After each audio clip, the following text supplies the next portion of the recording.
11월 9일 일요일 오후입니다. 우리나라는 내몽골 부근에서 접근하는 시베리아 고기압의 전면에 위치하고 있는데요. 대체로 맑은 가운데 북서풍이 약하게 불고 있습니다. 아직까지는 한랭한 고기압의 본격적인 영향을 받기 전입니다. 서해 북부 해상에서부터 바람이 점차 강해지고 있는 상태입니다. 500헥토파스칼 상황입니다. 상층 기압골이 북만주 지역으로 남하하면서 중심부가 점차 패곡되어 가고 있는데요. 전리저기압으로 바뀌고 있는 것 같습니다. 중층 고도에서 전리저기압이 생기면 성층권에서 한기가 침강하면서 권계면 접힘 현상이 생기는데요. 이 접힘 현상을 통해 성층권의 한기가 대류권으로 침강하게 되어 소용돌이 중심부의 기온이 더 떨어지게 됩니다. 성층권의 공기 유입으로 중층 대류권에서는 저기압성 소용돌이가 크게 증가하기 때문에 전리저기압은 더 강해집니다. 어제 중부지방까지 북상했던 붉은색 영역은 상층 한기가 내려오면서 오늘은 남해안 지역으로 내려가 있습니다. 태풍 소식입니다. 26호 태풍 풍엉은 마닐라 동쪽 360km 부근 해상까지 접근 중입니다. 중심 기압은 940헥토파스칼, 중심 풍속은 47m/s로 강도 4의 매우 강급의 태풍입니다. 서북서 방향으로 시속 35km의 빠른 속도로 필리핀 북부를 향하고 있습니다. 오늘 저녁 무렵에 최성기에 달할 전망인데요. 풍속은 50m/s까지 증가할 것으로 보입니다.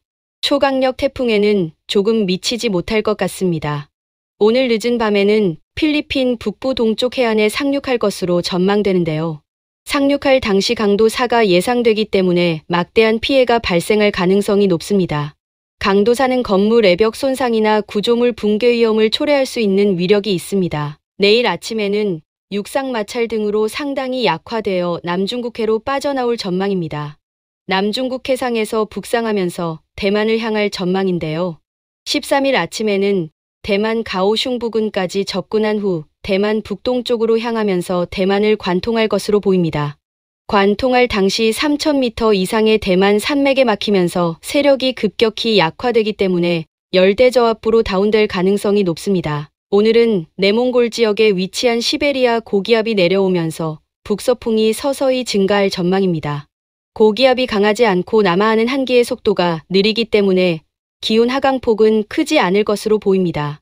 낮 기온은 11도에서 21도의 기온 분포로 평년 대비 1, 2도가량 높을 전망입니다. 서울 17도, 부산 19도가 예상됩니다. 밤부터는 서해안 지역에 강풍이 불면서 본격적인 한기가 내려오기 때문에 기온이 급락할 것으로 보입니다. 내일 아침에는 중국 북부 지역으로 내려온 시베리아 고기압의 영향으로 기온이 많이 하락할 전망입니다. 아침 기온은 영하 2도에서 11도의 기온 분포로 평년과 비슷할 전망입니다. 아직 한기 중심부가 내려오기 전이라 강원 영서 일부 지역에서 영하권으로 떨어지는 곳이 있을 것 같습니다. 서울 대전 5도, 광주 부산 9도가 각각 예상됩니다.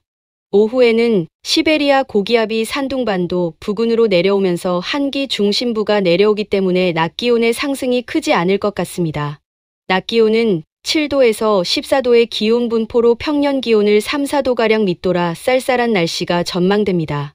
서울 10도, 대전 11도, 광주 부산 13도가 예상됩니다. 11일 아침에는 시베리아 고기압 선단이 서해상으로 진입하면서 거의 고기압 중심권에 들어 바람은 대체로 약할 전망입니다. 맑고 바람이 불지 않는 아침에는 복사냉각 효과가 크게 나타납니다. 아침 기온은 영하 4도에서 8도의 기온 분포로 평년 대비 3도 이상 낮아 추울 것 같습니다. 경기 북부와 강원 영서 그리고 충북이나 경북의 북부 지역과 경남 북서 내륙 등의 지역에서 영하권의 날씨를 보이는 곳이 많을 것 같습니다. 서울 3도, 대전 2도, 광주 4도, 부산 5도가 각각 예상됩니다. 낮에는 시베리아 고기압이 약간 변질되고 침강기류에 의한 승온 현상으로 기온이 다소 상승할 전망입니다. 낮 기온은 8도에서 16도의 기온 분포로 평년 대비 1, 2도가량 낮을 것으로 전망됩니다. 12일 아침에는 주 고기압이 동해상으로 이동하고 우리나라는 꼬리형 고기압의 영향을 받을 전망입니다. 꼬리형 고기압은 맑고 건조한 특징이 있습니다. 아침 기온은 영하 3도에서 12도의 기온 분포로 강원 지역을 중심으로 영하권 날씨를 보일 것 같습니다. 서울 광주 4도, 대전 3도, 부산 9도가 전망됩니다. 오후에는 주 고기압이 일본 동북 지역으로 물러가고 우리나라는 변질된 꼬리형 고기압의 영향으로 맑은 가운데 기온 상승폭이 커집니다. 낮 기온은 9도에서 18도의 기온 분포로 평년 대비 1, 2도가량 웃돌며 따뜻한 날씨가 전망됩니다. 한편 저녁 무렵에는 26호 태풍이 대만 남동쪽 해상으로 북상할 전망인데요. 대만의 높은 산맥에 막히면서 세력이 급격히 약화될 것으로 보입니다. 13일 아침에는 시베리아 고기압이 중국 북부 지역으로 내려오는 가운데 26호 태풍이 대만 남부 가오슝 부근으로 북상할 전망인데요. 강대강 세력이 충돌하면서 북쪽의 한기 남하가 주춤할 전망입니다. 아침 기온은 3도에서 14도의 기온 분포로 평년 기온을 2, 3도가량 웃돌 것 같습니다. 태풍 풍엉은 오전 중에 3,000m 이상의 대만 산맥들과의 마찰로 인해 세력이 급격히 약화되어 열대저압부로 다운될 전망입니다. 오후 들어 열대저압부가 오키나와 방면으로 이동하면서 시베리아 고기압이 서서히 내려올 것으로 보입니다. 낮 기온은 11도에서 19도의 기온 분포로 평년 대비 2, 3도 웃돌 것으로 예상됩니다. 14일 아침에는 중국 중북부 지역으로 내려온 시베리아 고기압의 영향으로 대체로 맑은 가운데 기온이 다시 떨어질 전망인데요. 열대 저압부에 막힌 시베리아 고기압이 어디로 내려올지 다소 불확실한 면이 있습니다. 수치 모델 간의 차이도 매우 크기 때문에 정확한 날씨 정보를 위해서는 시간이 좀 더 필요해 보입니다. 그렇다고 열대 저압부가 한반도까지 북상하지는 않을 것으로 보입니다. 일요일인 오늘은 야외 활동하기 최적의 날씨인 것 같습니다. 가을 날씨 만끽하시면서 좋은 하루 보내시기 바랍니다. 감사합니다.